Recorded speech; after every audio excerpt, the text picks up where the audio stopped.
and stage 1 and stage 2 will begin pressurizing for launch.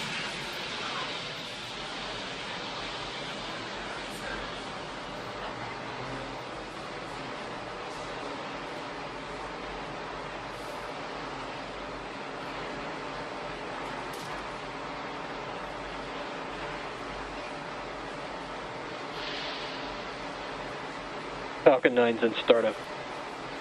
Falcon 9 is in startup.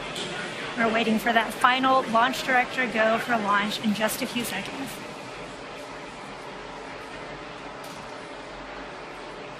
Launch director, go for launch. We have that final go from the launch director. All systems are go. Let's listen in to the terminal count and watch as Falcon 9 takes our 49 Starlink satellites to orbit. T-minus 30 seconds.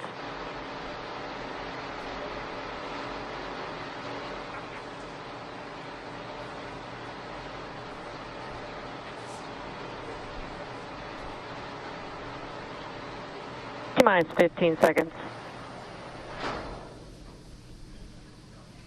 10, 9, 8, 7, 6, 5, 4, 3, 2, 1, 0. Ignition and liftoff.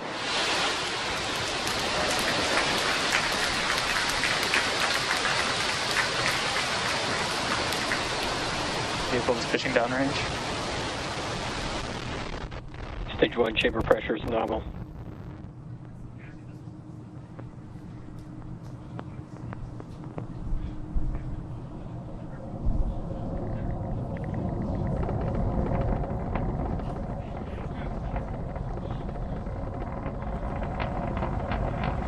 Falcon 9 has successfully lifted off from Launch Complex 39A at Kennedy Space Center, carrying our stack of 49 Starlink satellites to orbit. Moments ago, we throttled the engines down in preparation for max Q, or maximum aerodynamic pressure, which will happen here in just a few seconds at T plus 1 minute and 12 seconds. Falcon is supersonic.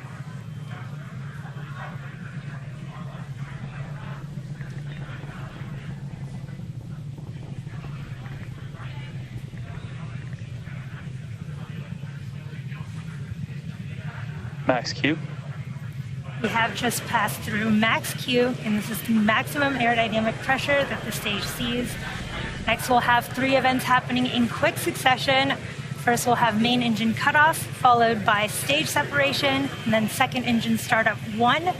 Now, first, main engine cutoff is where all 9 of those M1D engines on that first stage will shut off to slow the vehicle down in preparation for stage separation. This is where the first engine chill has begun. This is where the first and second stages will separate, with the first stage starting to make its way back to Earth for landing, while the second stage continues on its journey to the third event of second engine startup 1. And this is where that single MVAC engine on the second stage will light up and propel the second stage along with the Starlink satellites to orbit. We're a little under 30 seconds away from these 3 events. You'll want to watch out for fairing deploy, which is going to happen shortly after that. Hopefully we get cool live views from the second stage camera of those fairing halves popping off.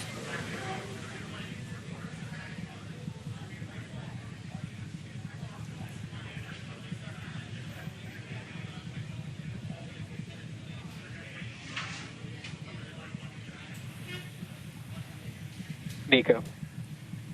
Stage separation confirmed.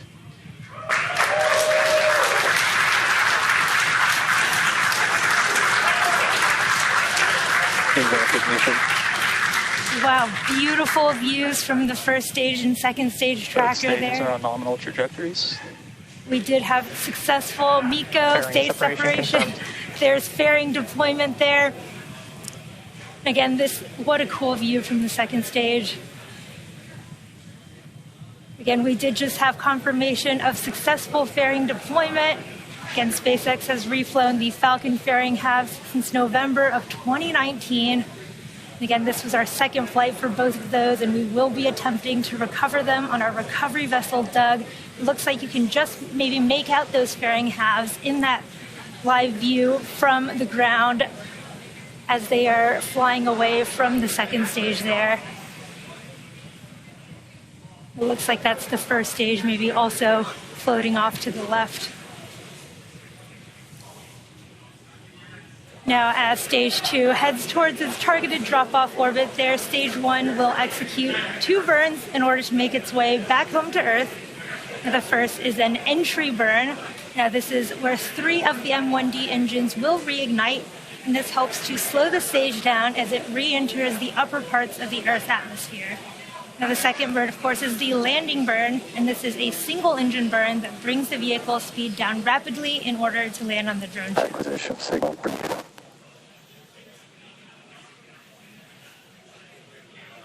If you're just catching up with us, we had a successful launch of Falcon 9 from Launch Complex 39A at Kennedy Space Center, and you're looking at a live view from Falcon 9's second stage as it is delivering our Starlink payloads to orbit. Stage 1 is currently making its way back to our drone ship, a shortfall of gravitas in the Atlantic Ocean. We had beautiful views from the ground of the first and second stage plumes there just a little while ago.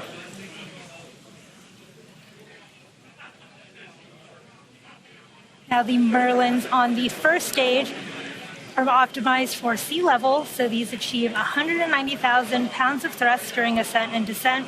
And in contrast, the MVAC engine, which you see on your screen right now, is optimized for 220,500 pounds of thrust in vacuum. Now, the primary difference between these 2 engines is just the size of the nozzle. The MVAC nozzle is a lot larger than the M1D nozzles on first stage. Now, the Falcon 9 is equipped with 4 hypersonic titanium grid fins positioned near the top of the first stage. And the first stage is using these grid fins to help navigate and reorient itself as it heads back home to Earth.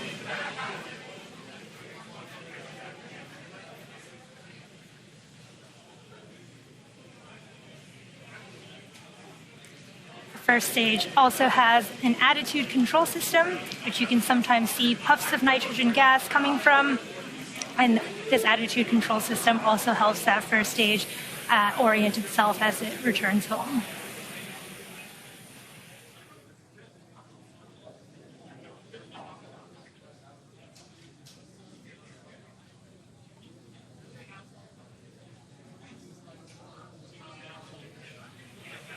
We're just about 20 seconds from the start of our stage 1 entry burn, and this is a 20-second burn, and it'll help slow the vehicle down as it enters the thicker parts of the Earth's atmosphere.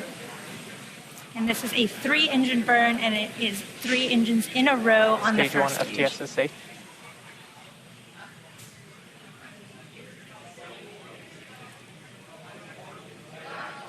Stage 1 entry burn startup.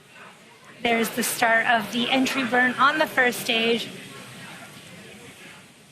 You can see those grid fins as the first stage is flying through its own plume there. Stage 2 FTS is safe.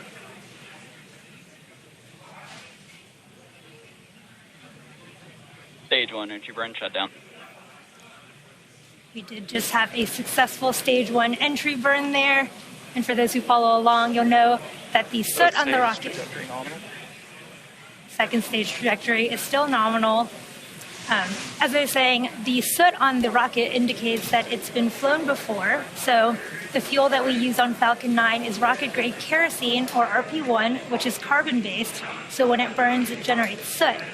Now, as the booster approaches the landing site and does that long re-entry burn that we just saw, we saw it fly through its own plume, which deposits that soot back onto the first stage.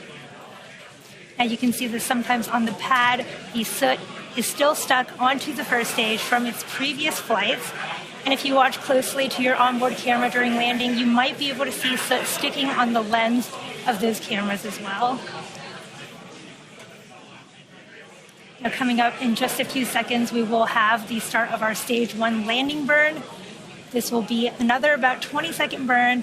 Hopefully will land us on our drone ship, a shortfall of gravitas. Stage 2 terminal guidance. In the Atlantic Ocean. Stage 1 startup.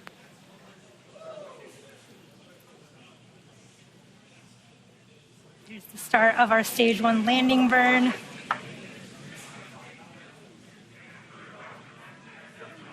cool views of the drone ship approaching. Stage 1, landing leg deploy. Stage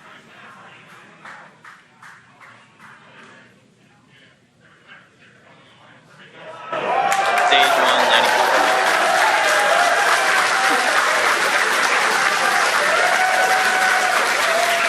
Right there on the middle of the drone ship.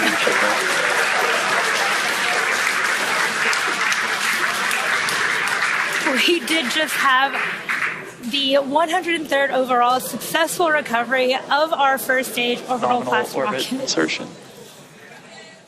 And we just missed it there, but we did have a successful second engine cutoff, and we just got that confirmation of a good orbit from stage 2.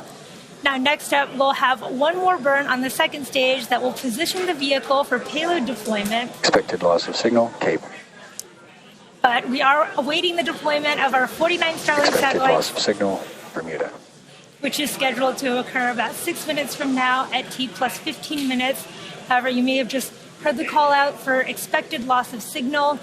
Again, this means we won't have live audio or visual confirmation of payload deployment due to lack of ground station coverage, but we will acquire signal with our ground station in Kodiak, Alaska at T plus 1 hour and 20 minutes.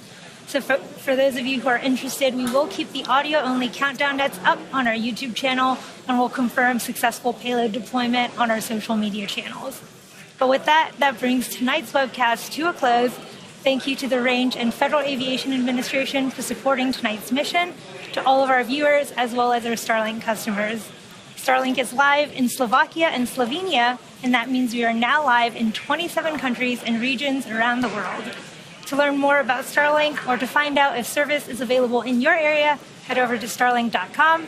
Be good to one another. Thanks for joining us. Have a great evening. And as always, see you next time.